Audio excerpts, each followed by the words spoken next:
Hello, I'm David Hunt and welcome to my part of Bent TV. My guest today, 13 years, he was a teacher in welfare counselling at NIL in regional Victoria, Melbourne, and twice in France, ooh la la. Then 13 years at uni, lecturing at Melbourne Uni and in Japan. There you go, he gets around a bit, doesn't he? And plus many other jobs in between. He's actually married to a Japanese person. Interesting as well. We'll be finding out more about that as well. In 2020, he completed his PhD, smart ass, and his thesis looked at lived experiences of homosexual men in post-war 40s and 50s. So interesting. I can't wait to find out all about that as well. Excuse me, what more can he do? A little bit of acting, of course he does. And he was the founding member of the Carlton Football Club, AFL, the LGBTIQ group there, which is awesome. I think that's fantastic. David Gould, welcome to Bent TV. It's great to be here. Now, such an interesting life, and good on you for that. Congratulations on a wonderful career. So tell us, you're originally from Melbourne, are you? Yes, because you've lived so many places around the world. Whereabouts in Melbourne did you grow up? I was actually born in Richmond, which is where I live now, but my parents moved out to Mount Waverley when I was 1 year old. So I brought up in Mount Waverley. Damn, yes. That you didn't live in Richmond all your life. I know. Yes, I would have been rich. You would have been property. And what was it like living out Glen Waverley? Mount Waverley. Oh, Mount Waverley. Yeah, or the Glen Waverley's right next door. It was, look, at the time, I suppose, as a child, I thought it was a very safe and secure childhood. A fair way out though, wasn't it? It was, you indeed. were semi-country in a way, wasn't it? It was. In fact, I recall my parents, they moved in 1958. So I recall my mother saying that High Street Road at the time had 2 cars per day going along it. Whoa. Whereas now it would be something like 50,000. Yeah. Well, the whole housing development out there. Yeah, absolutely. Yeah. So it was, it was a long way out. And I think in retrospect, although I'm not sure I understood this as a child, but in retrospect, for an LGBTI person, it was, I'd use the word suffocating. Right, okay. Yeah. All right, David, when did you realise that there might be something going on, that you could be a gay man or a gay person, not man at that stage, or was it later? Yeah, I think what's interesting there is language, because certainly I didn't know the word gay or homosexual, and probably until I was in my teenage years. However, as a lot of LGBTI people would say, I think I knew I was different at age 5 or 6. I used to play with the girls much more than the boys. I enjoyed doing what they were doing rather than what the boys were doing, i.e. sport. And so I knew I was different, but I certainly didn't know what that was. Yeah. And I don't think I actually consciously knew what that was until I was 18. Right. And was that in high school or was it the beginning of uni? Just at the end of high school, actually. Right, yes. okay. Yeah. So what did you do with it? Once you got to uni, it would have been a lot more easier, or back in that era, probably not? No, I would say not. I was actually sent to La Trobe University, which I loved, but it was a long way from Mount Waverley. It took me 2 hours on public transport every day. Whoa. Yes. Why? Why did you go there? Oh, that's another story for another time. It is another story, yeah. But I didn't come out at university either, so I was very, if you like, cloistered at university and spent a lot of time by myself. Enjoyed the study, but didn't make any connections in terms of gay. Right. And was there any gay groups? Because it would have been just called a gay group. Then at uni, was there? I think there was, because I have one particular memory, which I regret in a way. 2 gay men, although I didn't really know that at the time, walked past me and they laughed at me and they said, "Oh, are you coming to the gay meeting?" And I was terrified because I thought, how did they know? How did they know? It's stamped across the Yes. forehead. You're like, didn't you know? Yeah, but I actually find that story slightly sad now, because I wished they hadn't laughed at me. I wish they'd come up to me and just seriously invited me along. Oh. And I think things would have been a bit different for me if they had. Yeah, but the bitchy queen, though, there's Yes, that element. yeah, That's, it was that. It was that at the time. and so did that maybe send you back in the closet a little bit more because of that? I think what sent me back in the closet was when I first told my parents that I was gay, because the response wasn't what I wanted. How old? 18. Oh, you came out at 18 to them. I didn't exactly come out as such. Because if you weren't being active, No, I wasn't. well, why come out? Well, in fact, what happened was that I had gay sex one day. It was the first time I'd ever had gay sex, and it happened just quite suddenly, and I had never thought about actually doing it before, but it just happened. Yeah. And I was so guilty that I went home. Are you Catholic? No, but I did tell the man, I never want to see you again, I'm Catholic.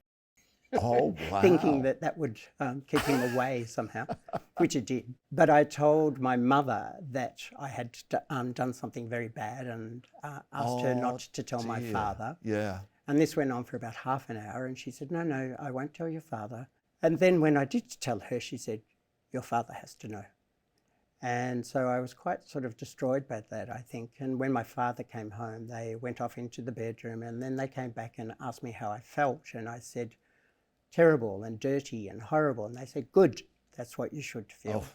And so that put me back in the closet for about another 10 years. Wow. Yeah. Oh, wow. Another 10 years. Yeah. But having said that, yeah. I always like to add to that story, because number one, afterwards they became, in the following years, they became very, very supportive. And if you said anything bad about a gay person, woe betide being with my mother at the time, because she would jump on you. So they became. So was that within the 10 years or after the 10 years? No, much later. Right. Yeah, much later. And secondly, the other thing, and I think this gets to a little bit of back to my research. At the time, I didn't realise that I was telling my parents I was a criminal, because it was still not decriminalised at that time. Yep. And I didn't realise that, but they probably knew that, but I certainly didn't. Yeah. But then you've told me this wonderful story about your mother when you're like, tell the story about your father. About the war, yes. Yeah. When I did tell my mother, when I was saying to her, oh, please don't tell Dad, she gave me this puzzling sentence, and she said, oh, don't be ridiculous, your father was in the war. And I didn't understand what she meant, and I didn't for many, many years, until I started doing my research. And then I discovered that during the war, and my father was in the war in Darwin when it was bombed. We have lots of photos of the bombing. Okay. And my mother, when she said that he was in the war, what she was referring to was the fact that in the war, he was a truck driver. He drove the soldiers. So the soldiers would be in the back of the truck. Yep. And when I did my research, I found out that that's where gay soldiers had sex, in the back of the trucks. So my mother was referring to the fact that my father would have known, if not participated in, sex in the back of the truck. Because you just don't think of that, but because there wouldn't have been women around, that like a man with another man would have been a natural thing. That's right. And the other place they used to have sex was in the bomb craters that had been created after the Japanese bombs. Oh, really? Yes. Wow. Yeah. And did you actually say something to your mother about that later? I did, and yes. What did she say? About when I was 27, I went back to my parents. And by that stage, I had done counselling, and so I knew how to set up the meeting, if you like. And I sat them down and I said to them, look, all those years ago, this is what you said to me. And I said, I have to tell you that I was very hurt by that, and it has prevented me from being myself for many years. However, I actually understand why you said that. Yeah. I understand that now, and I do actually. Well, I don't need to forgive you for that, because I understand. But I did say to them, So I'm gay, I'm very happy about being gay, and if that's not good enough for you, this is the last time you'll be seeing me today. Whoa. Wow. But they were both very supportive. Yeah. Are you an only child? No, I was a middle child, but my sister was killed when she was 17. Oh, so wow. I became the youngest child. Right, okay. And what's the relationship like with the other sibling, male or female? Male.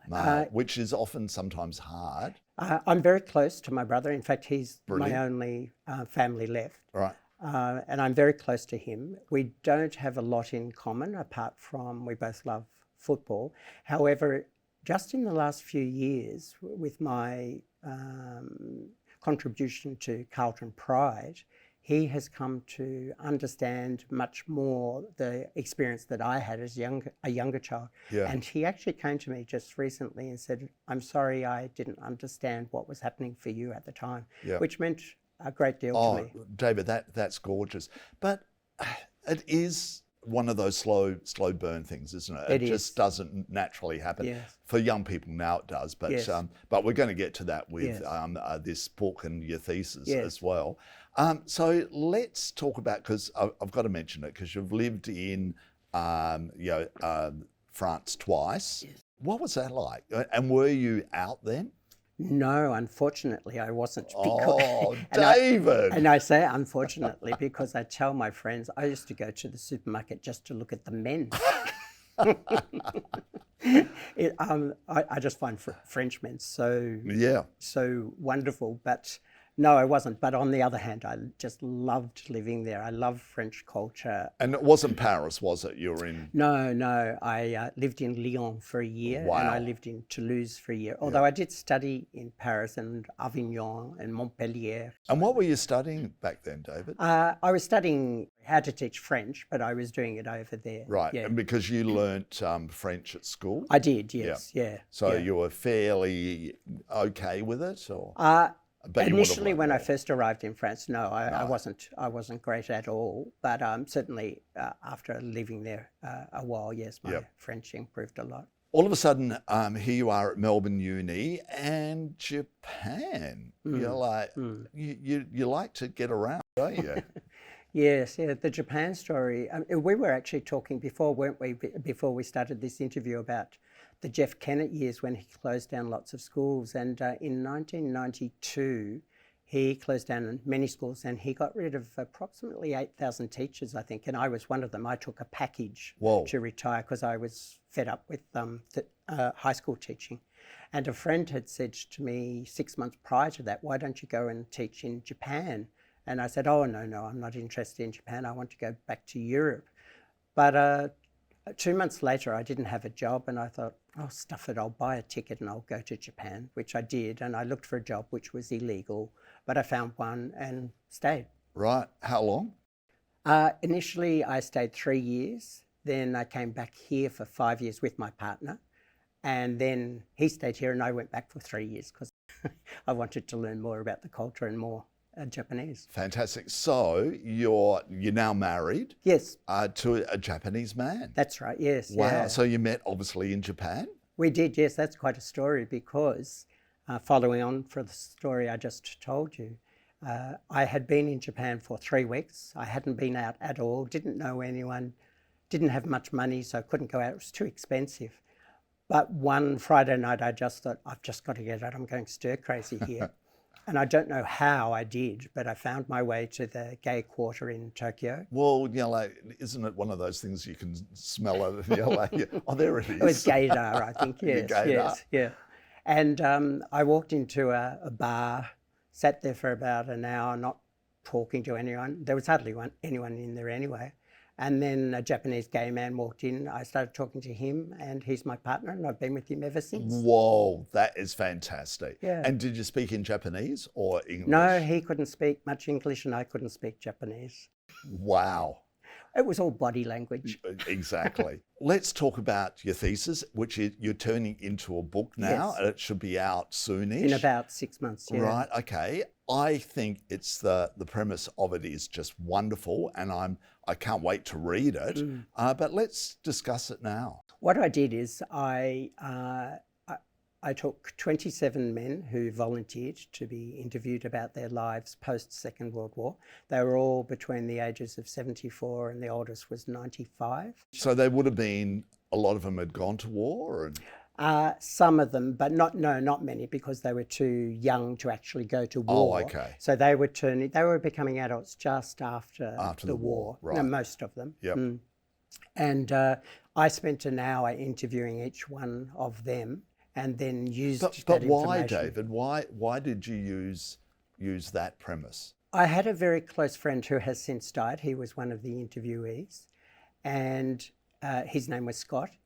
And he always told me stories. He was much older than I am, and he always told me stories about his life in the 1940s and 50s. And what struck me is that it was always such fun, and he was talking about parties and going out, etc. And I thought, that doesn't sit with what I've heard about those war years. So when I looked back and I researched a bit, certainly those war years were very difficult times, or not the war years, sorry, just after. Were very difficult times for many, many gay men. But I also found that there was this other history of men who had, if you like, thrived during that period. And in fact, probably my book will be called Survivors and Thrivers, because I divided the men into two groups. One group are the men who survived in the sense that they were homosexual, they knew that, they wanted to have homosexual sex. Some of them found a little bit, but largely their lives were not fantastic lives because they had to hide and they were very afraid. And then there was another much smaller group who actually thrived because they were confident about themselves as homosexual men, and despite the fact that it was, of course, illegal, they found ways to live an underground life, if you like, and they had an absolute ball. Many of them had been married? Of the 27 married women, and one of those marriages is still going, although they do live with the male lover. Right. But the others either divorced or the wives died. Yep. Three or four were happy marriages, and of the people who are still alive, some of them are still very close, and they have families together. Yeah. But what about that whole situation where, like a lot of the men did realise that they were gay, and are living a lie? Did that come out? You know, in a way, I find the term living a lie problematic, in the sense that a lie tends to be something that you are choosing to do because you want to hide something. But these men weren't choosing to do that. That it was imposed on them by the laws and by society and by their families, by their employers, etc. So in that sense, it wasn't a lie, because, for example, one man, it was discovered that he was homosexual. He was in a very high level job, and the next day when he walked in, across his office door was, I think the word was pufta, and he was gone by that day. He was out. So was he kicked out by them, or he was kicked out by them. Whoa. Yes. Oh, people lost their jobs. People had to move interstate. People were taken to court. People had medical interventions.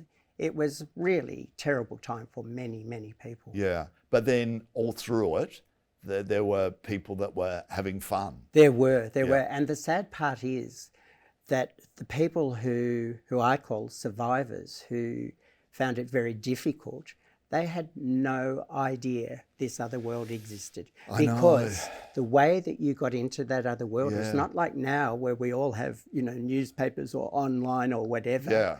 It was by word of mouth. And if you didn't happen to meet someone who introduced you into that world, you never got to see that world.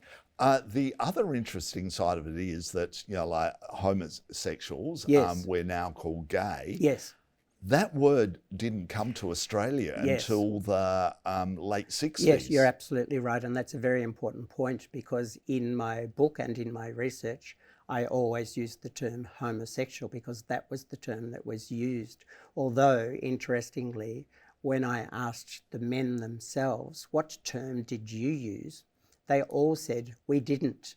And I said, but what do you mean? And they said, we didn't. There was no word. No, And I not said, yet. but if you were in a pub and you wanted to indicate to a friend that another man was homosexual, what did you say? And they said, we didn't. We just nodded and said, him. So it was silent. It was silenced. Okay. It was silenced by heterosexual society. Yeah. And what about, like the straight community? What were they calling, like homosexuals back then? Because the word, I think, pufta has, come later. Was there any particular word? I don't know about, a particular word, but I did hear the men say words like faggots, fairies, queens, Yep. those Nancy sorts boy, of words. Yeah, yeah. but derogatory words, not positive words. Not positive at all. No. Like when you hear it now, certain words, when like somebody wants to lash out at me, Yes, which thank God yes. doesn't happen very often, it's hurtful. It is. It's hurtful. It is, yeah. So back then, when you were closeted and you were trying to lead the life you should be leading, and then to be called a name. Yes, yeah. And I think the interesting part about that too is, for example, with the word queer nowadays, and I can absolutely agree with the fact that queer is a very convenient term for us to use to encompass all of the LGBTI community. So in that sense, it makes absolute sense. But for people perhaps of even my generation and above, the word queer has a negative connotation. And I personally never call myself queer. And the reason I don't do that is because it has that connotation that's coming back. Whereas, of course, for younger people, I understand it doesn't have that connotation. No, it doesn't. And the fact the NGV right this very moment have got the Absolutely. queer exhibition. I went to see it the other day. It's fantastic. Amazing. Fantastic. Go and see it, people. Yes, You've got to see yeah, it. And the fact is that the NGV, being like the wonderful organisation, is they explain why they've used the word queer as well. Yes. And you're pretty much said it as well. Here you are. You've got this book just about ready to come out. What are your key points that you can tell our viewers? What did you get out of it? What are the key moments that you want to share with us now? Yeah, I think there are, firstly, there are the two things that there's this new history for our community, because before, as I said, in fact, a term that has been used, Graham Willett coined it, I think, the darkest decade for this particular period, because it was always thought that that's what it was, that it was terrible. I think the key point of the research is that it was that. That's definitely true, but there's also another side to it, this positive side. And I think what comes out of that, if you like, up the top, is the point of resilience. These men, their resilience, I find extraordinary. Even if they were in the group that was thrivers, having a wonderful time, they still had to be very resilient. Absolutely. And find ways of existing in a society and in a legal and medical framework that would not allow them to be who they were. Yeah. And one point, are you like pleased for that community now, or is it is it two sides to it, the happy side and the sad side? Actually, do you know, I'm pleased for that community now. I'm pleased these stories are going to be told, and I can tell you a quick story of one man. He was, I think, the most beautiful man who had the most integrity I've ever come across. He was about 80. And even though this particular story occurred later in the 80s, it occurred because he had not been able to come out at all in his entire life. And that had originated from the post-war years. And in the 80s, he was entrapped in a toilet by two policemen who bashed him very badly and then charged him. And he had to go to court. And when he was going to court, he had a solicitor, but he found out 2 days before that the solicitor was an alcoholic. So he was advised that he needed to get a barrister. So he got a barrister.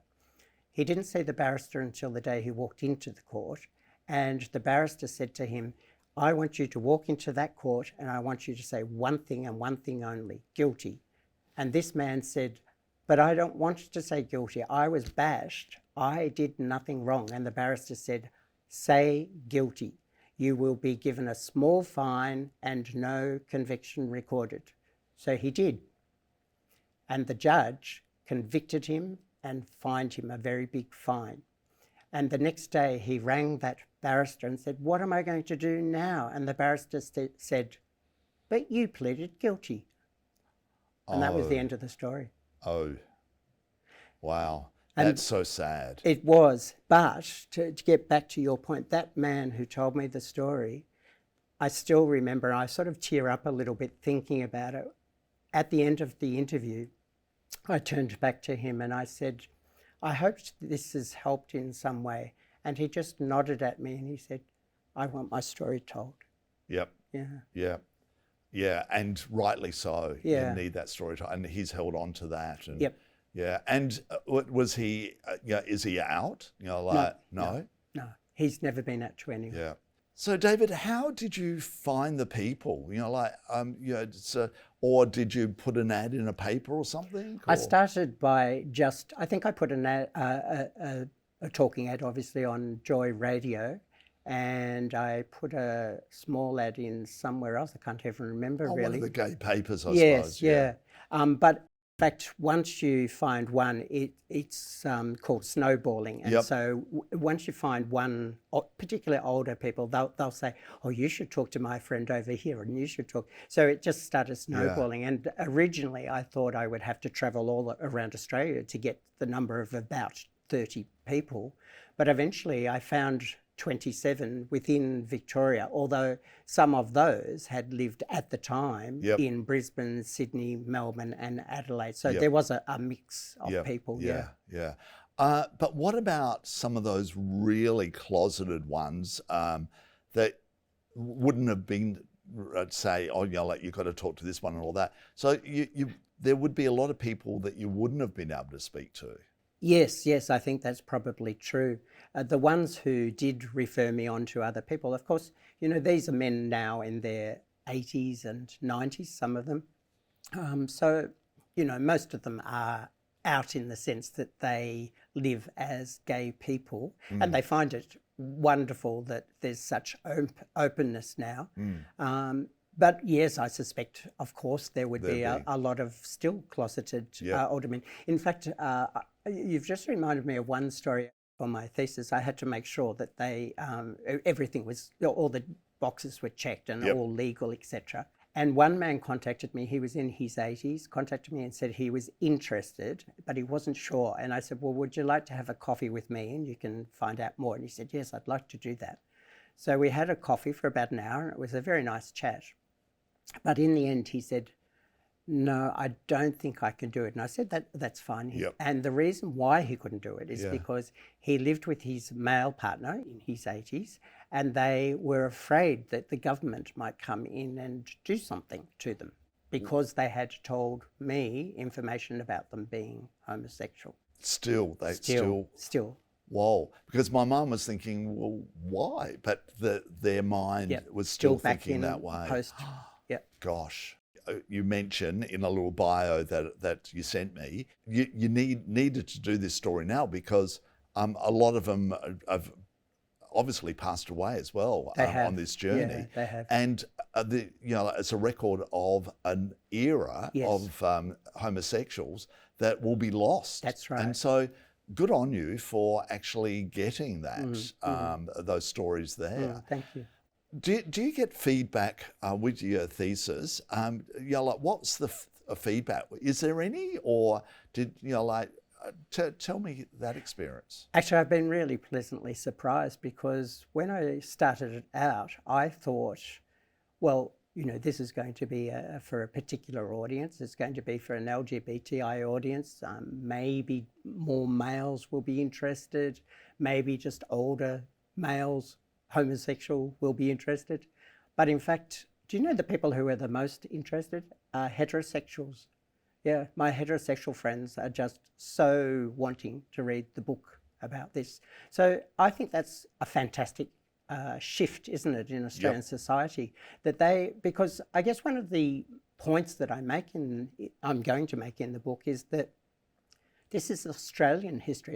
It's not LGBT history solely. It's Australian history. It tells us about our society. It tells us about who we are. And it tells us about minority experience and who we place in those categories and how we treat them. You know, let's not talk about refugees, for example. Let's not talk about trans people, for example. Let's not talk about people who have disabilities. Let's not talk about women as a minority. So all of this feeds into who we are as a people. And it's that is the hopefully the impact of the research. Again, congratulations on doing it, and can't wait for the book to come out. I need to read this story because I'm sort of at the end of that group. So I really need to, and I think I'll get a lot out of it, or a lot of understanding of people. Even though I've spoken to a lot of people in that age bracket, I think it will be wonderful. Thank you. So good on you. So David Gould, thank you so much for chatting to us today. Has it got a name, the book? Probably Survivors and Thrivers, and then Male Homosexual Lived Experience Post-Second World War, Australia. Okay. So thank you for watching today. I'm David Hunt, and this is part of Bent TV, and what an honour it was talking to David today. See ya.